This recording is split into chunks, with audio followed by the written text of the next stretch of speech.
D'ici 2030, les analystes projettent que plus de 70% des entreprises auront adopté l'IA pour un marché qui vaudra environ 15 milliards de dollars.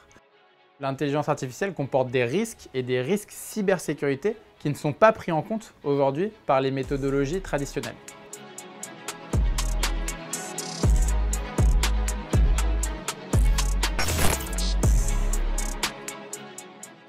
C'est important parce que ça va être une exigence réglementaire avec l'arrivée de l'AIA Act. Et puis c'est important aussi parce que ça permet d'adapter l'effort qui est mis sur la sécurité au niveau du projet.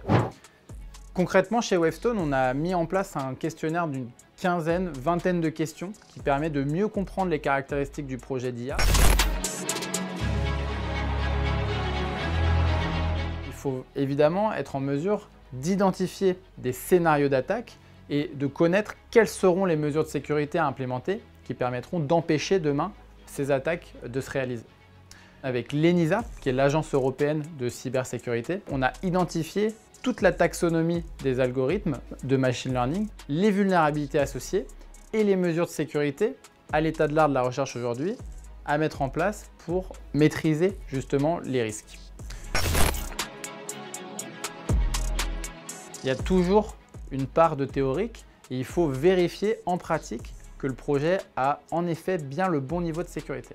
On va venir tester ces nouveaux types de scénarios sur les modèles d'intelligence artificielle. Donc on va essayer de tromper leur capacité de reconnaissance, on va essayer de changer le centre de gravité de leur comportement pour faire des choses qui sont évidemment malicieuses ou détournées de l'usage original.